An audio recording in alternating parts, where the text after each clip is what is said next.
Minisitiri w'Ububanyi n'Amahanga n'Ubutwererane w'u Rwanda Ambasaderi Olivier Nduhungirehe yanyomoje Patrick Muyaya wabeshye ko AFC M23 izava mu bice igenzura. Yanongeye kuguha ikaze kuri byose niyo wafishe umuyoboro ukugezaho inkuru zizewe gatanu ku kandi cyangwa abandi yantatiriza abahigiye ku migabanzi banze nkabaziringa mu nzira iza n'abaseze kabima imana n'izira amagambagambanyi barunduka ikiganje uri kumwe nawe mibaye ingaruka usuzuna guha ikaze.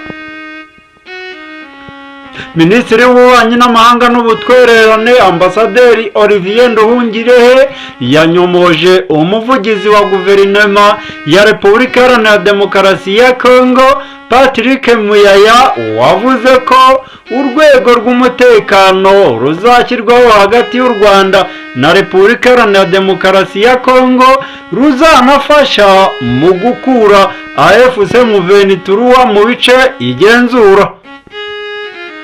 Bwana Patrick Muyaya yabitangarije mu kiganiro yagiranye n'umunyamakuru Christian Lusakueno wa Radio Top Congo.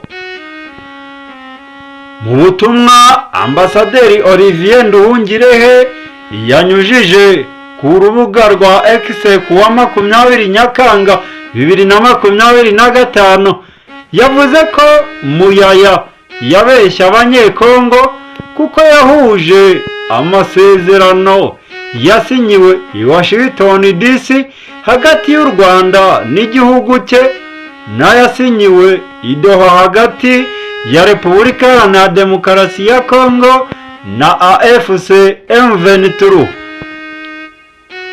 Ati Minisitiri w'itumanaho n'itangazamakuru Patrick Muyaya avuga ko AFC M23 izava mu bice igenzura binyuze mu rwego rw'umutekano ruhuriweho ruri mu bigize amasezerano ya Washington yasinywe ku itariki 27 Kamena 2025.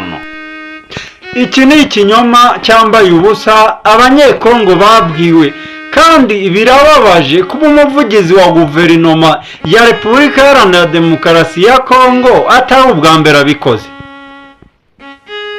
Minisitiri Olivier Nduhungirehe yasobanuye ko urwego rw'umutekano ruzaba ruhuriweho na Repubulika Iharanira Demokarasi ya Kongo n'u Rwanda ruzagenzura ibintu bibiri birimo gusenya umutwe w'iterabwoba wa FDLR no gukuraho ingamba z'ubwirinzi zashyizweho n'u Rwanda kubera uwo mutwe ugizwe n'abagize uruhare muri jenoside yakorewe abatutsi mu 1994 ndetse ukaba ufite intego yo gukuraho ubuyobozi bwatowe n'abanyarwanda.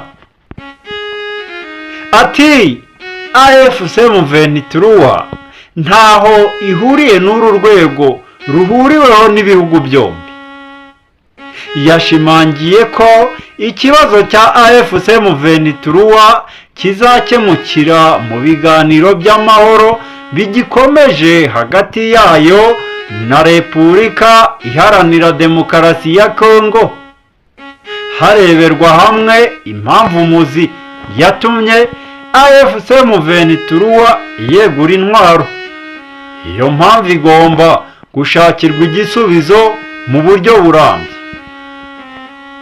Ambasaderi Olivier Nduhungirehe ati ibi birasobanutse neza mu mahame yibanze yashyizweho umukono i Doha.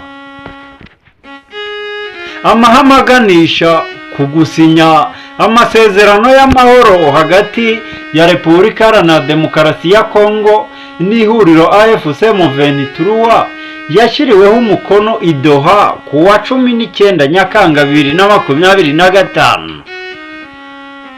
Aya masezerano akaba ateganya ko impande zombi zizabanza guhagarika imirwano, kurekura imfungwa zafashwe n'impande zombi, gusubizaho ubutegetsi bwa leta mu bice byose by'igihugu, gucyura impunzi n'ibindi byatuma igihugu kibona amahoro arambye.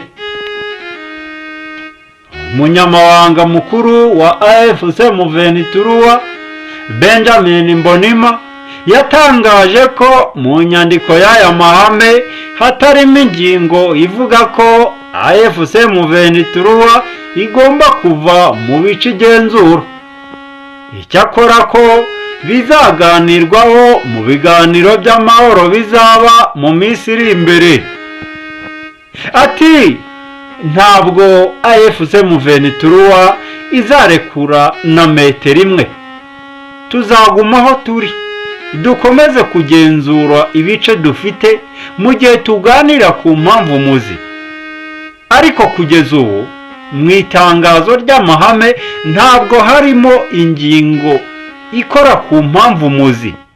Haracyari byinshi kandi kubikoraho bizatwara igihe.